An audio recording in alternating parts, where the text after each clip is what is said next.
Alors on en entend beaucoup parler de ces fameux PE, ces perturbateurs endocriniens.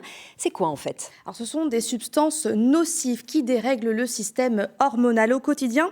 Vous allez le voir, les perturbateurs endocriniens sont nichés un peu partout. Dans les contenants alimentaires, on retrouvait à l'époque du bisphénol A. Dans les aliments, l'eau, l'air, il y a des résidus de pesticides. Dans le maquillage, les crèmes que l'on utilise, ce sont des parabènes, voire des phtalates. Dans les différents objets aussi, comme les jeux pour enfants ou les meubles, eh bien, il y a des retardateurs de flamme. Et si on s'intéresse à ces perturbateurs endocriniens, c'est parce qu'on sait qu'ils ont des effets néfastes nombreux. Et oui, puisque différentes études scientifiques ont démontré que les perturbateurs endocriniens peuvent provoquer des troubles de la croissance, de l'infertilité, qu'ils sont responsables de certains cancers ou de maladies chroniques comme le diabète. Et heureusement, face à ce problème de santé majeur, les autorités ne sont pas restées inactives, elles ont créé plusieurs dispositifs. Oui, Virginie, des stratégies nationales. La première s'est étendue de 2014 à 2019. Eh bien, elle a permis d'interdire le bisphénol A dans les biberons, les emballages alimentaires ou les tickets de caisse. Également d'interdire l'usage de certains produits phytosanitaires dans les cultures. La deuxième stratégie lancée en 2019, elle vise à renforcer la prévention avec des outils, des mesures. Par exemple, les consommateurs peuvent télécharger l'application Scan4Chem et être informés sur la présence de substances dangereuses en scannant les articles. Des arrêtés ministériels obligent désormais tout metteur sur le marché de produits à indiquer s'ils contiennent des PE. Enfin, le site 1000premiersjours.fr sensibilise les futurs parents sur les risques liés aux perturbateurs endocriniens. Eh bien oui, parce que la grossesse, on le sait, est une période vraiment clé. Une trop forte exposition peut nuire au développement du fœtus. C'est pourquoi un dispositif d'ordonnance verte a été lancé dans notre région en début d'année. C'est simple, il permet de délivrer aux femmes enceintes des paniers de produits bio. Illustration au nord d'Angers dans ce reportage que vous avez tourné, Laura, avec Jérémy Armand. On vous retrouve juste après. Bonjour, je vais prendre des pommes de terre. Pour Amélie Berthou, c'est devenu le nouveau rendez-vous hebdomadaire. Cette future maman vient récupérer ses légumes. Merci. Au cours de la distribution organisée par l'AMAP, l'association pour le maintien d'une agriculture paysanne. J'ai pris de la mâche, des betteraves, il y a des panais, il y a des pommes de terre. Et après, en libre service, il y a aussi oignons et échalotes. Voilà, et j'ai une chayotte. Son panier, bien garni, lui a coûté moins de 7 €. La moitié est prise en charge par l'agglomération d'Angers, dans le cadre du dispositif d'ordonnance verte. Objectif, sensibiliser les femmes enceintes aux perturbateurs endocriniens en les incitant à consommer autrement. On découvre beaucoup de légumes qu'on consommait pas forcément, qu'on pensait aussi à tort pas aimer. Donc on a vraiment diversifié notre alimentation. C'est un bébé très attendu et c'est la première grossesse.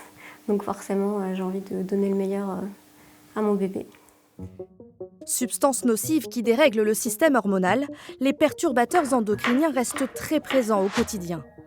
Dans l'alimentation, les cosmétiques, les produits ménagers ou encore dans l'eau.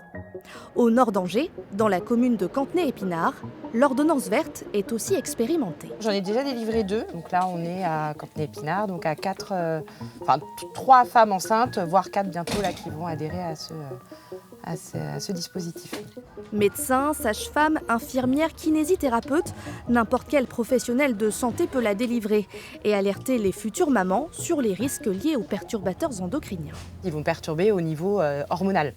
Donc ça peut être responsable de beaucoup de pathologies, de cancers, de pathologies métaboliques, notamment le diabète, de pathologies au niveau du trouble du développement chez l'enfant, et notamment pendant la grossesse, qui est une période clé au développement du bébé. Ça peut perturber et est responsable de plein de pathologies, on ne sait pas tout encore, malheureusement. À l'origine du projet dans le Maine-et-Loire, Camille Gueulier, maraîchère en agriculture biologique. On cueille les feuilles et dans quelques heures, c'est dans les paniers des gens et c'est dans leur maison, quoi.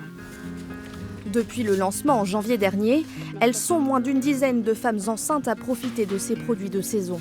Soutien non négligeable, l'ordonnance verte est une façon de renforcer l'économie locale.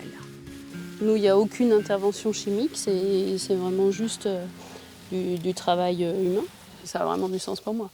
Et puis c'est vraiment intéressant que les professionnels de santé ils travaillent dans ce sens-là, quoi.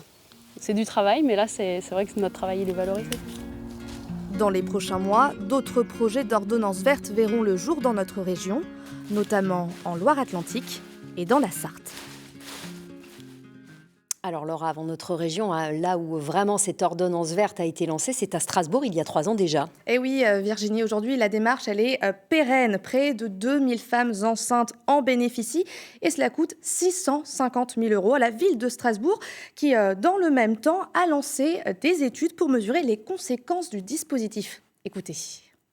Il y a 3 types d'évaluation, des questionnaires, un travail aussi en groupe et puis un travail scientifique avec l'INSERM sur les perturbateurs endocriniens dans les urines des femmes avant et après. Donc les évaluations sont bien sûr en cours avec des éléments déjà très positifs de changement des comportements des femmes et une volonté majeure des femmes, des coparents, mais de manger bio au moins pendant la grossesse, mais de façon plus large, de se protéger des perturbateurs endocriniens et des pesticides. Il y a 2 ans, à l'Assemblée nationale, des députés écologistes voulaient généraliser l'ordonnance verte, mais la proposition de loi n'a pas abouti.